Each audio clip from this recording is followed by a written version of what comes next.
I was in the middle of the street in Jefferson. Bricks were flying past my head. A cop had his knee in the neck of one of my kids. I still remember his face being smushed in the pavement with his jerry curl. And he's like, man, get up off me. I said, stop resisting. Just listen to him. And man, I thought I had lost my job. This is a journey. Let me take you on a journey. There will still be The journey. The journey. New sheriff in town, and his name is The journey. Journey. This thing is bigger than Nino Brown. This is The journey. The journey. What is it that moved you? The journey. The journey. The journey. The journey. Welcome back to another episode of The Journey. I'm your host, Larry Robinson, and today we got a firecracker of a Memphis icon. So before we get to him, you know we got a quote. And the quote goes a little something like this. Keep your face always toward the sun, and shadows will fall behind you. What that means? Keep the haters in the back. You keep going forward and don't even worry about them, because ultimately the sunshine is gonna fall on you. So with that being said, we got a brother that's straight out of Russellville, Kentucky. That's right, Russellville. But he been in Memphis so long, and if you tried to say anything but he was a Memphian, his parishioners would beat you down. So listen, this is the pastor of New Direction Baptist Church. Is it Baptist Church? Christian church. Christian Church, okay, New Direction Christian Church. Yeah. And committed father of four brothers, four young men. And of course, he's one of my frat brothers. He's a man of Kappa Alpha Psi. Listen, without further ado, we have Reverend Dr. Pastor Stacy Spencer. What's going on, good brother? What's How up, you man? doing? How you Nope? doing, Good man? to see you, brother. Good seeing you, man. Yes, sir. Good to be Thank seen. you for gracing us, with your presence and with your journey. Thank you, sir. It's a pleasure to be with you always, and thank you for all the work that you're doing in our city to help transform our narrative into a city of good abode. So I appreciate you. Well, thank you. Thank you very much. So listen, we're gonna start back in Russellville. All right, take me back. Tell me about Russellville, the house, the first memory you have of the house you were raised in, and who was in it. So my recollection takes me back to when I was about 8 years old. We stayed in a single wide trailer behind my grandmama. Whoa. With a garden in the back right next to the elementary school. Wait a minute, you said single wide trailer? Single wide trailer. Okay. Raised by a single mom. Okay. And the trailer was put back there because when mom and dad got divorced, my granddaddy went and bought a trailer so we'd have somewhere to stay. Okay. So we stayed had humble beginnings, Doc. Right. And as a matter of fact, my mom told me a story about when we moved in that trailer, and I would go to school in the elementary school right next door, and I would ask to come home every day because my ear was hurting. Mm-hmm. Really, because of abandonment issues, I wanted to come home and be with my mom, and she said, don't let him come back here no more. Really? And so that day, that stopped, and they made me go to class. But that humble beginning, man, really gave me roots and a perspective on having empathy for single mothers and people born in poverty. Okay, hold on. We're going to get to that part. Cool. We're going to get to that part. All right. Cool. So who outside of your parents had the biggest impact on young Stacy? My Uncle Babe, Sylvester Cage Jr., he was a Negro Baseball League player. Wow. He was a farmer. Okay. He worked for the state. He mowed, you know how you see those tractors mowing grass? Right. On the interstate, he did that. He took me coon hunting at night.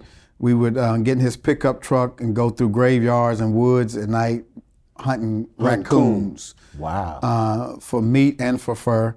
But he taught me my work ethic. When I was 12, man, Uncle Babe put me in the tobacco fields to make my school clothes money. Ooh. So I go get my Jordache jeans and my Playboy shoes. You understand? All right.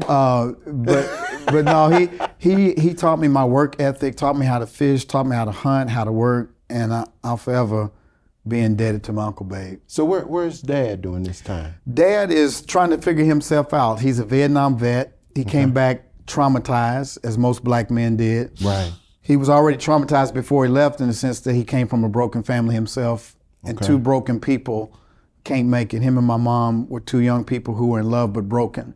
And so when he couldn't stick around, they got a divorce.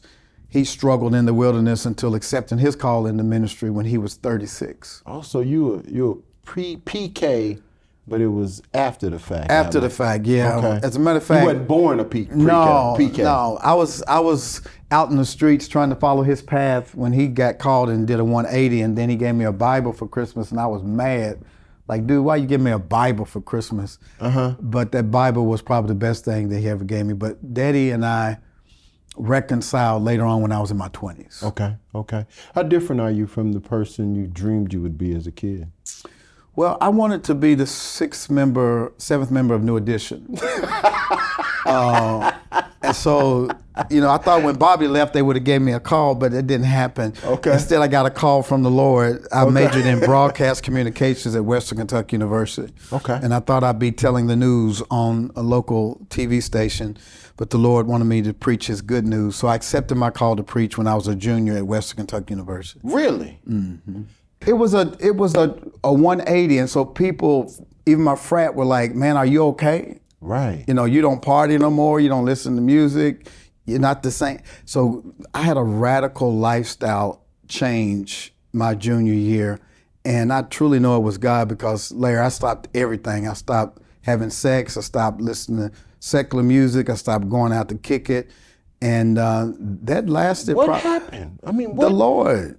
I mean, like one day I was laying in the bed of my ex-girlfriend. Okay. And girlfriend at the time. And I had a vision, man. I was reading the Word of God, and this vision came of Jesus hanging on the cross, and the blood on Jesus came over me. It was like I was there at the foot of the cross, and I just came out of the vision, and I began to weep because it finally set on me what sacrifice Jesus had made. And so, because I finally had that realization of the cost of the sacrifice, I stopped everything and gave my life completely to the Lord and accepted my call to preach. Wait. When you said you was in bed, and I know the girl had to be fine. She was gone to work. Oh, okay. Yeah. All right. Yeah. I was by myself. Okay. I was by myself, bro. Okay. So, I see where you're trying to go, but I was by myself. Okay. So, when did you know you was gonna be okay? At what point in your life, got the calling, after the calling, when did you say, I can do this thing called life?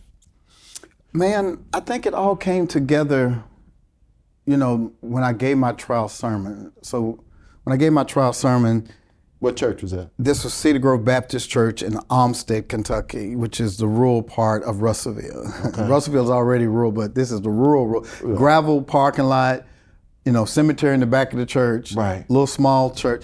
And so when I gave my trial sermon, the assurance that God gave me was, I got you. I was scared to death making that call. It was a radical transition, and yet the confirmation that I got from God let me know this is what you were called to do. This was what you were born to do. You knew. I'd always knew as a kid when Mama made me do Easter speeches and all of that, and speech club in junior high, that I had a gift, but it didn't really concretize until I said yes to God. And it's like when you say yes to God about whatever it is He's calling you to do in your life, that's when the universe opens up. That's when God begins to manifest and confirm a lot of things when you say yes. But a lot of people never get to that yes because of fear.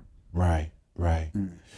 So I've been to Bowling Green, Russellville, in that area quite a bit in my lifetime, and I know it's pretty rural. Let me ask you this final question of the segment. When did you know that you was a black man? Hold on real quick. Listen, we're gonna come right back on the journey. Brother Spencer, Pastor Rev. Dr. Spencer is gonna tell us when he realized he was a brother. Stay right there. We'll be right back on the journey on the Kazuki Network.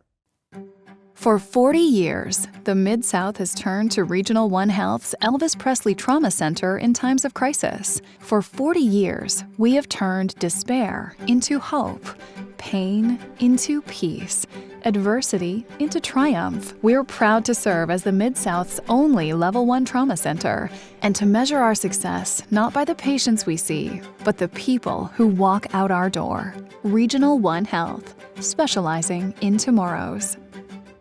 Welcome back to The Journey. I'm your host, Larry Robinson, and I told you we had an amazing Memphis icon.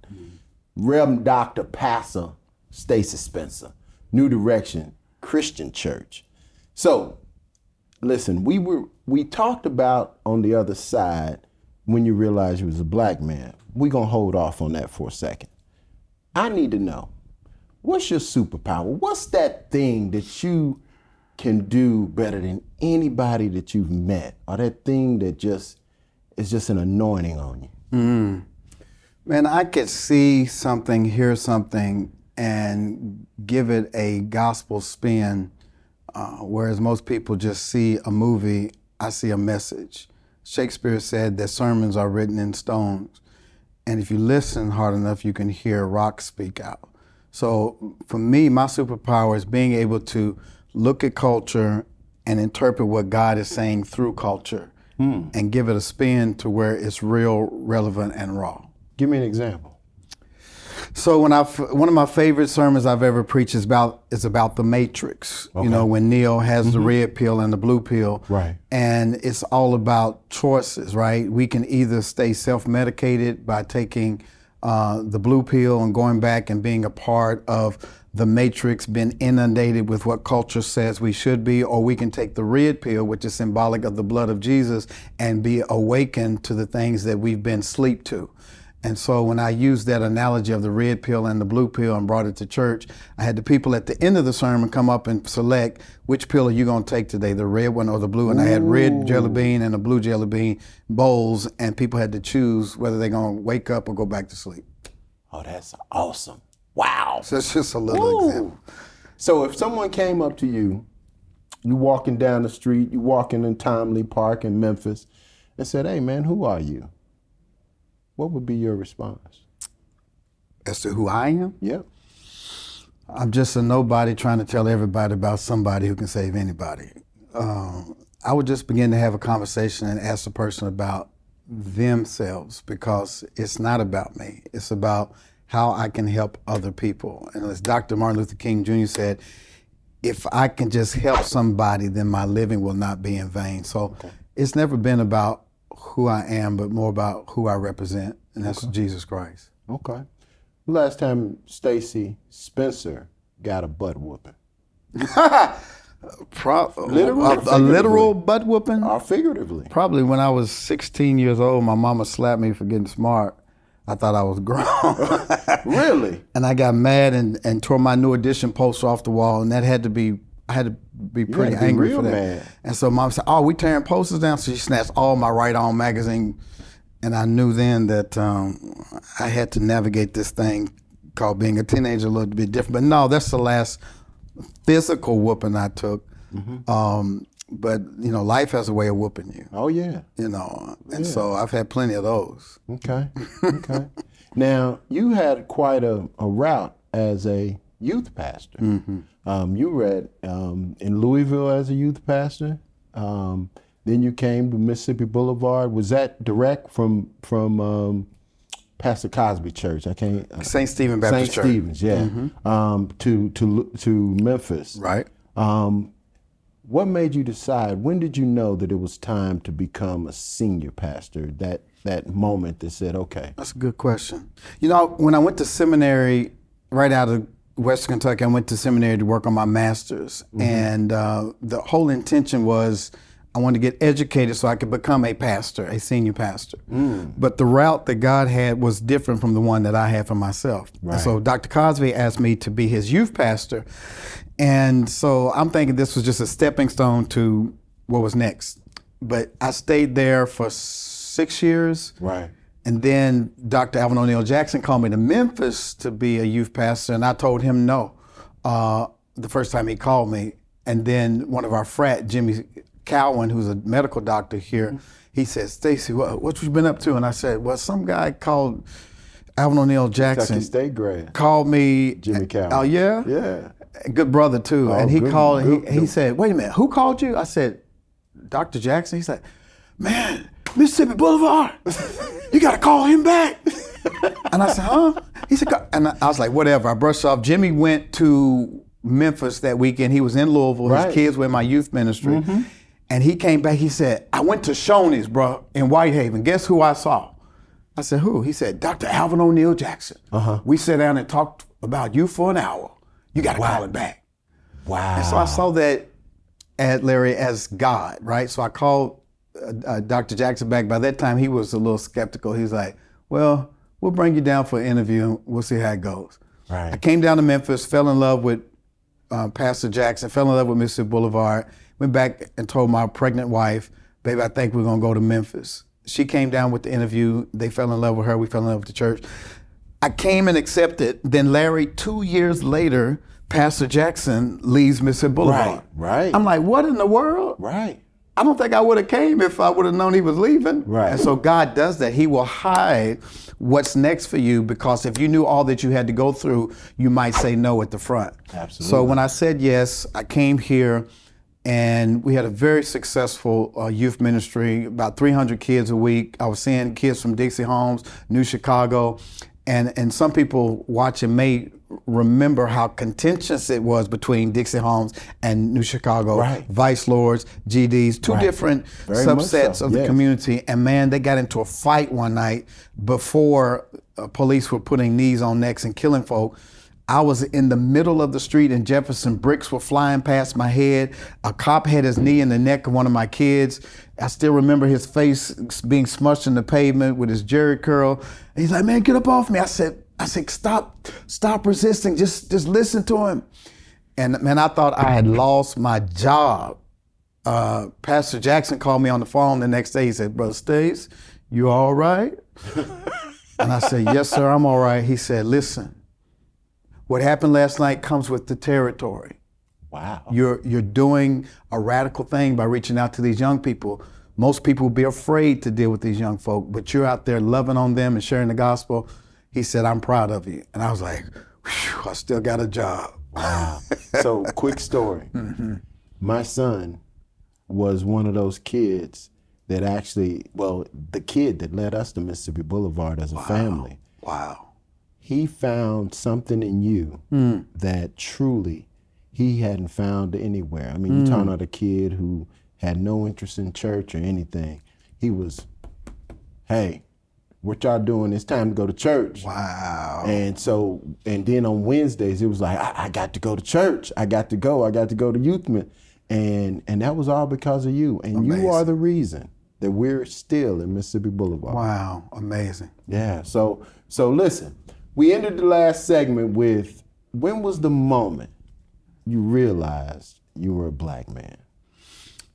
I told you I stayed in a single wide trailer behind my grandma, right? Right. And the elementary school was right next door. Right. But when it's time to go to junior high, I had to catch the bus.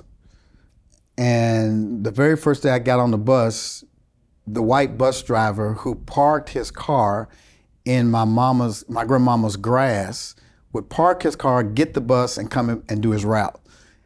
I was maybe one of the first 10 kids to get on the bus. When I get on the bus, he greets me by saying, all you little niggers come up front and sit up front so I can watch you. What? And I was like, immediately it went through me like, that's not right. So when I got home and I told my aunt and my mom there, my aunt had this big, huge afro.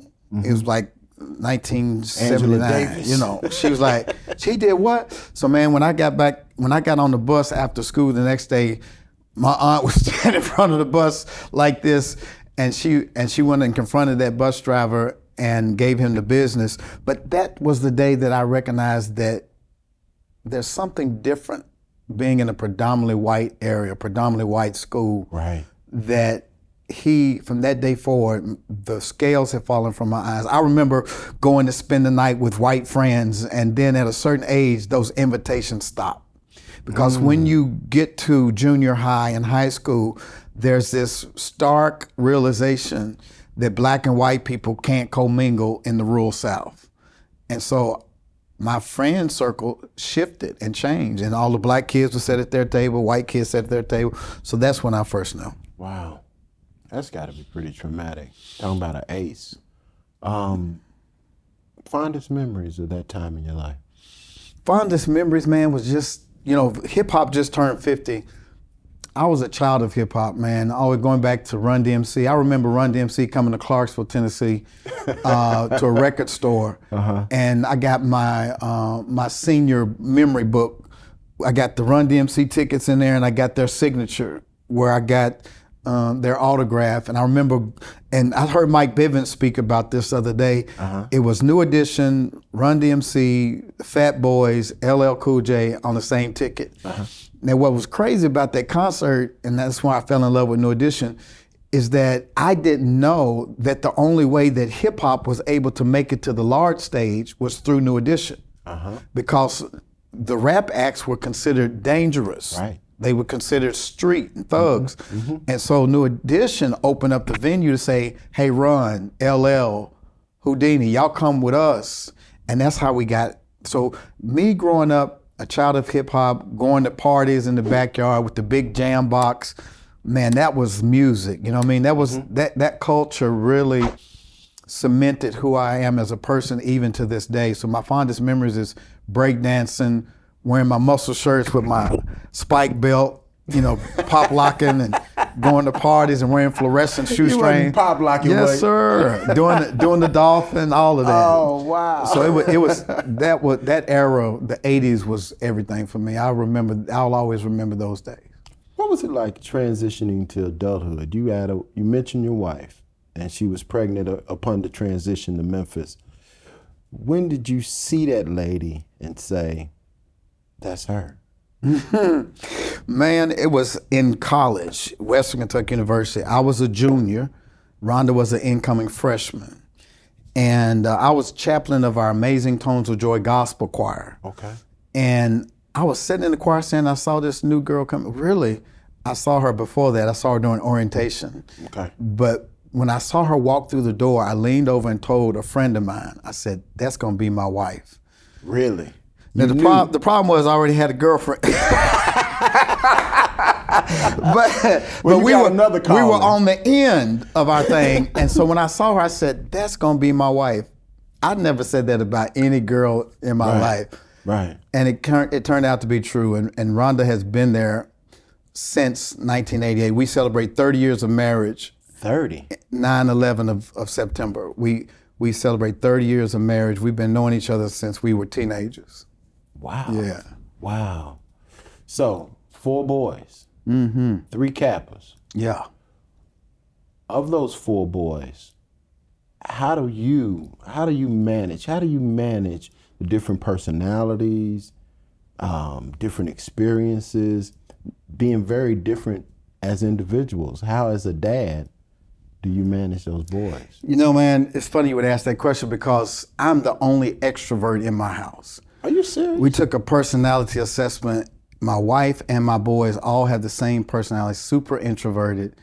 And they don't laugh at my dad jokes. I'm the only morning person. But what I've come to realize is that they are different individuals. So I take each one I take a different approach with each son. So I know to talk to Amari about philosophical things. He wants to debate about everything. So we'll have philosophical conversations. Jordan is into media. He's a lead editor at Channel 30. So we talk about social media type stuff. Jaden is my artist. So he comes to me about concepts that he wants to do. He did a wonderful mural on our church. You got to go look at it. An amazing piece that he did. And then Calvin, my oldest child, is the son that I had in my before Christ days in college, right? And so before Christ days. Yeah, so we talk a lot. We talk every now and then, but the 3 that I raised, I have to approach them differently because they're all different. And I think that's what every parent has to do. You got to realize that each child is different, and so you got to spend time collectively and time individually. Okay. Let's talk about your career. What would you do differently if you had it to do all over again? Woo, Lord have mercy. That's a whole podcast by itself. Okay. You know, man, I have always been a pioneer. I've always prided myself in thinking outside the box. Okay. And back in 2007, when I wrote a book called Naked and Unashamed, The Journey Towards Sexual Fulfillment in Christian Marriage, I thought it was a book that was needed. I thought that it was timely. and relevant. There was a local disc jockey, the custom preacher, who got a hold to my book and just sensationalized it, tore it up, and made it something that it was never meant to be. Right. And a lot of my members felt like they had to defend me against my book and what people were saying about the book. And so one of my members said, Pastor, the next time you release a book, can you give us a warning about what the book is about so we can know how to adequately defend you? So what I've discovered, Larry, that being a pioneer, you're going to take some hits, right? I would have still written my book because I still think it's timely, but I would have maybe prepared my people a little bit better. And I think as a leader, sometimes we're so far out there in front that we don't realize that we've left some people in the dust. And you got to give people timely, factual, and reliable information so they know how to keep up with your vision and know how to speak to it intelligently without feeling like they're on the defense. So that's one of the things I would have done different. Wow. So we're going to take you back, you today, back to Russellville, Kentucky. You open the door to double wide. Single. Walk in. I wish it was a double wide. Single wide. You see a kid sitting there eating a bowl of cereal, and it's you. It's the young Stacy Spencer. What would you say to that kid? I said to you or to the camera? No, you said to me. To you. Boy, you trying to make me cry or something? What you trying to do, man? I would tell him that he's okay, that he's enough, that you don't have to prove that you belong. You were put here for a reason and a purpose, and nobody can beat you being you. You don't have to compare yourself to anybody else. You are more than enough. You're safe, you're loved, you are anointed, and when you learn how to be yourself and be comfortable, nobody's going to be able to stop you. So don't you ever doubt yourself again. Believe in you. You are more than enough. I know it's not your fault of what happened to you, but it's your responsibility to make sure you become all that God created you to be. You got this. All right. That's powerful, man. That's a lot for that kid to deal with in the midst of some bowl of cereal. It took this kid 55 years to figure all that out. Well, listen, man, we're coming to the end, but I got to get you to leave the people that are watching this with a pastorism, a Spencerism, something that they can take with them to know that they was here for this moment at this time, and it's all about you. I need you to say it in that camera right there. I would say this to everybody listening. There's a great book that I'm reading that I've read by Oprah Winfrey. It's called What Happened to You? And a lot of times we ask the wrong question, what's wrong with you?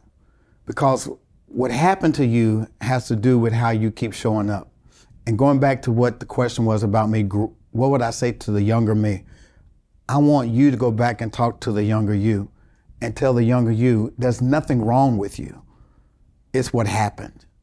And when you're able to go back and discover what happened to you and unpack it and recognize that you are not a result of what happened, but you're a composite of all the things that are happening.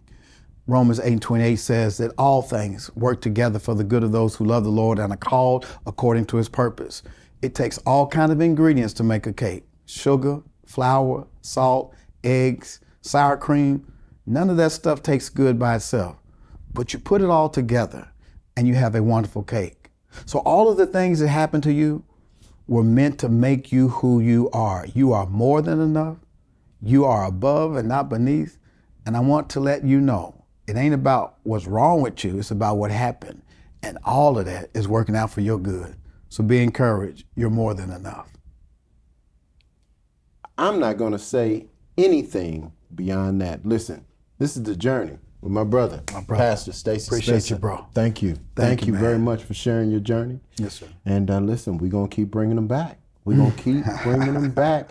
You got to keep showing up. Yes. Listen, I'm Larry Robinson for our guest, Dr. Stacy Spencer. The Journey on the Kazuki Network. Till the next time.